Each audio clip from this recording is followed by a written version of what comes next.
you're welcome once more to Cruise Nation. And in today's episode, we're going to be talking about a very interesting topic, which is gun ownership in Nigeria.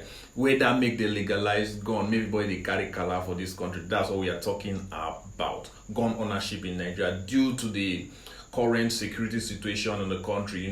This is a very hot and interesting topic. Your comments are highly welcome. Make sure you drop them in the comment section. And if you haven't subscribed to this channel, feel free and make sure you hit the subscribe tab down below.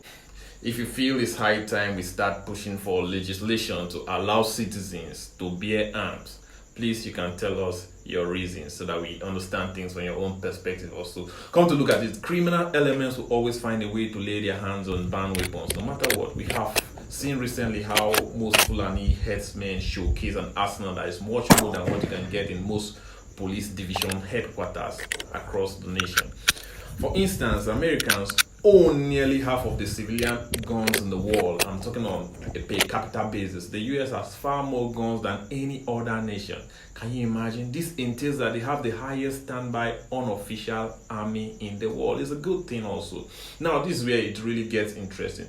Despite not having laws permitting the free ownership of guns, countries such as Nigeria, Iraq, Serbia, Congo, Somalia, and Libya are awash with illegal firearms, and chunk of these arms are in the hands of big-time criminal elements. I'm talking about the likes of Boko Haram, drug cartels, Al-Shabaab, Al-Qaeda. And in Nigeria, which is our focus, we have a lot of kidnapping and banditry going on, and the Nigerian security strength is not just enough to handle this menace. No wonder the latest Global Peace Index of this year placed Nigeria as one of the world 20 least most peaceful countries. Least peaceful country. And this is getting worse by the day. It is really getting out of hand. Despite the alarming statistic, nothing is being done by the government. It will surprise you to know that Nigeria has one of the world's lowest police to citizens ratio, far below the United Nations UN recommendation of 1 police officer to 450 persons. The available ones are all carried by most government officials. A single politician will be given up to 20 police officers. Some even end up doing domestic work for their principals. Then, how many do you think will be left to guide and protect the citizen? It's a big problem. Here's the question. Do you think Nigeria should be allowed to get arms to protect themselves? Now, imagine you live in a home of about five persons. That means anyone coming to attack you by either stealing or kidnapping, such a person will think twice before he comes there. He knows he's coming to meet a mini army. Otherwise, just the fear of being shot at is enough to dissuade any criminal element from targeting certain homes because they are armed. You don't have to wait endlessly for the police to respond to your calls before tackling your problem. I remember as a kid, my uncle had a store and thieves broke in, and guess what? He ran to the police station close by and he laid his complaint, and the police told him that, look, we can't go after them this night. Number one, the robbers are armed, and number two, we don't have fuel in our car. And that has been one of the major stories across the country because citizens are not armed. Just imagine if he was armed. Maybe he could have handled his business that night. This is just one of the many stories, and there are a million more across the country.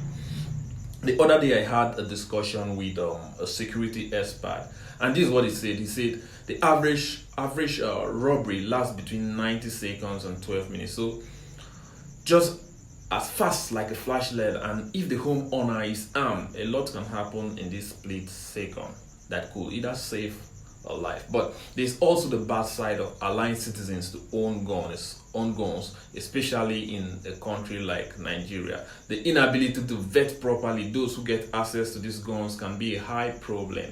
Today that we have an increase in drug abuse, I'm talking about the use of meth and other synthetic weed, we now have more mad people on suit than in racks. So you can't really tell who is mentally stable or unstable. A madman can easily gain access to this weapon and carry out mass murder in a twinkle of an eye as bullet flies by. Now you need to understand what is at stake here. Also, having a gun in the house could be risky, especially if you got keys. These guys can do crazy things behind your back. Now, in one study, 22% of of parents who believe that their children had never handled a firearm in their homes were contradicted by the children themselves. Further shockingly, when a child or teen is killed by firearm, the gun that killed them comes from their own home, fully 72% of the time. Can you imagine that? Also, in a country like Nigeria, where everybody had their heart, little argument in the motor park clubs or even in the compound, you can turn into a gunfight with just the press of a trigger. Lives can be lost. Any legislation that is going to give the citizen of this country the right to bear arms is going to come with a huge burden. I'm talking about big time burden.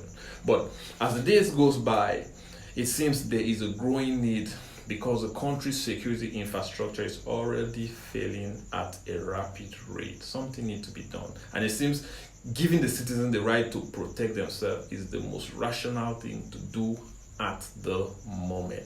It's better to die on your feet than on your knees, but we can't just ignore the glaring reality beneath our very nostrils.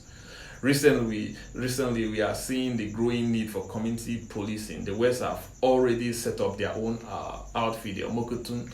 The East have the Eastern Security Network, and recently the Benue State came up with theirs. So if you are still thinking gun ownership is not an option on the plate of most Nigerians, then you are totally wrong and you are not in line with reality. What is happening? We would like you to know. We would like to know what you think about this. If gun ownership should be allowed in Nigeria, please educate us with your comment, your suggestion. Thanks for watching, and I am Legi Joshua. See you next time, and have a wonderful day.